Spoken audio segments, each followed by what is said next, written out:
আপনাদের কাছে দাঁড়িয়েছি অবিলম্বে আমাদের ভাইদের যাদেরকে গুম করা হয়েছে, যাদের আমরা খোঁজ পাচ্ছি না, তাদের অবিলম্বে সন্ধান দিতে হবে।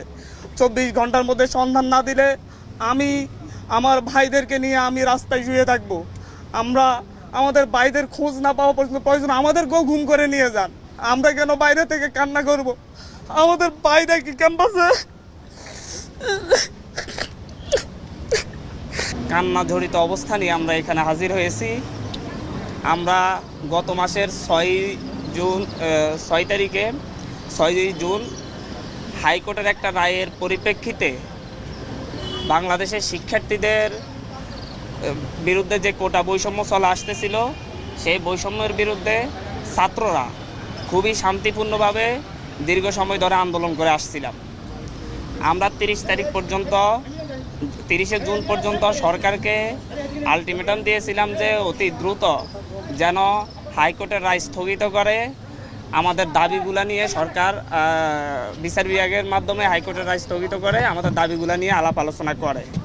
কিন্তু 30 তারিখ পর্যন্ত সরকারের পক্ষ থেকে কোনো ধরনের আলাপ আলোচনা করা হয় নাই।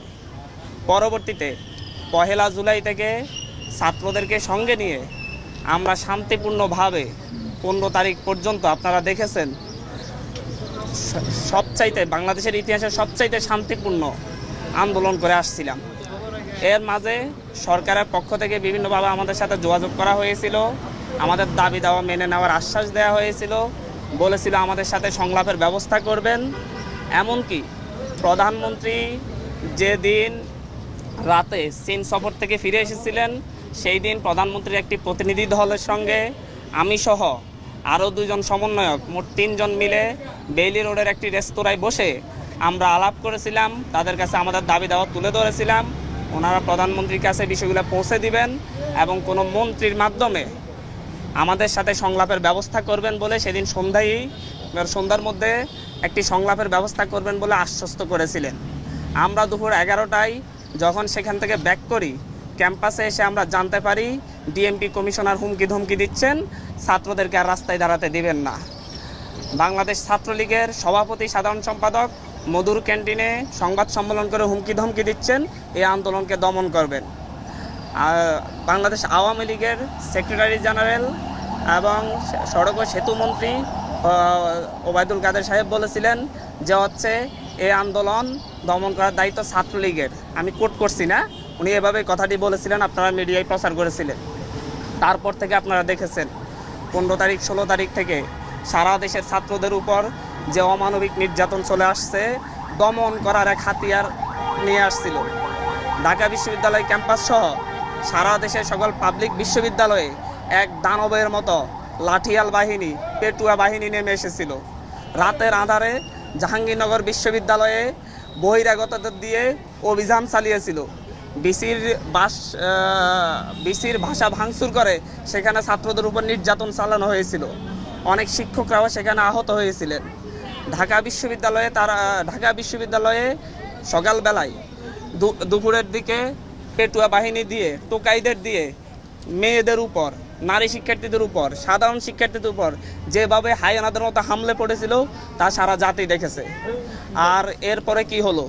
এরপরে দেখা গেল এর প্রতিবাদে সারা দেশের মানুষ, সারা দেশের সাধারণ শিক্ষার্থীরা রাস্তায় নেমে এসেছিল। তার উপর চালানো হয়েছে ক্র্যাকডাউন। সেখানে ক্র্যাকডাউন চালিয়ে প্রায় আমরা এখন পর্যন্ত, যেহেতু আমরা অনলাইনের সাথে যুক্ত নয়, মিডিয়ার মাধ্যমে যেটা পাচ্ছি সেখানে কোনো মিডিয়ায় বলা হচ্ছে যে 2 শতাধিক, কোনো মিডিয়ায় বলা হচ্ছে 3 শতাধিক। আমরা মনে করি এর চাইতে বেশি সংখ্যক আমাদের ছাত্র ভাইয়েরা খুনের শিকার হয়েছে। তাদেরকে রাস্তায় নির্বিচারে গুলি করে খুন করা হয়েছে। প্রকাশ্যে আপনারা দেখেছেন আমাদের ভাইদেরকে উপর থেকে হেলিকপ্টার দিয়ে গুলি করে হত্যা করা হচ্ছে। এক নির্মম অরাজকতা এই দেশে নেমে আসছে, যার পরিপ্রেক্ষিতে আমাদের ভাইয়েরা 2 দিনের আলটিমেটাম দিয়ে সরকারকে এর বিরুদ্ধে ব্যবস্থা নেওয়ার কথা বলে 2 দিন আলটিমেটাম দিয়ে কর্মসূচি স্থগিত ঘোষণা করেছিল। কিন্তু তারপরও আজকে জগন্নাথ বিশ্ববিদ্যালয়ে গুলি হয়েছে। আমাদের সহ সমন্বয়ক সহ 4 জন ভাইকে খুঁজে পাওয়া যাচ্ছে না। আসিফ মাহমুদ ভাই, আবু বাকের মজুমদার, আব্দুল কাদের এবং রশিদুল ইসলাম রিফাত, এদেরকে খুঁজে পাওয়া যাচ্ছে না। ওদের বাবা মা মর্গে তাদের সন্তানদের খোঁজ নিচ্ছেন ডিবি অফিসে গিয়ে খোঁজ পাচ্ছেন না, এক থানা থেকে আরেক থানায় তাদেরকে ঘুরপাক খাওয়ানো হচ্ছে। এই কোন স্বাধীন সভ্য রাষ্ট্রে আমরা বসবাস করতেছি? আমরা এই জাতির কাছে প্রশ্ন রাখছি, আমরা প্রধানমন্ত্রীর কাছে প্রশ্ন রাখছি, ৭১ কি ৩০ লক্ষ শহীদেরা রক্ত দিয়ে আমাদেরকে এরকম একটা রাষ্ট্র উপহার দেওয়ার জন্য রক্ত দিয়েছিলেন। এই পর্যায়ে আমাদের যেটা আমরা দেখতে পাই, আমরা তো একটা যৌক্তিক দাবি নিয়ে রাস্তায় নেমেছিলাম।